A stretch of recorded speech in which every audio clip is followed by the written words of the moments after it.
তো কেমন আছো বন্ধুরা? চলো তোমাদের আমি আমার বাসস্থান মানে তমলুকের কিছু উল্লেখযোগ্য জায়গা দেখাই।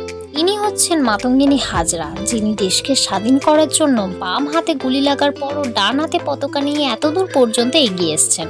তারপর তিনি এখানেই শেষ নিঃশ্বাস ত্যাগ করেন। তো তারপর চলে যাই তমলুক রাজবাড়ি। বেশিরভাগটা তো বলতে গেলে ভেঙে চুরেই গেছে, কিন্তু এইখানে এলে হালকা যেন গাটা ছমছম করে ওঠে, কারণ কত বছর পুরনো একটা রাজবাড়ি। তার উপর নাকি এই রাজবাড়ির নিচ দিয়ে সুড়ঙ্গ হয়ে মহিষাদলের রাজবাড়ি যাওয়ার রাস্তা আছে। তো চলো তারপরে চলে যাই রামকৃষ্ণ মিশন।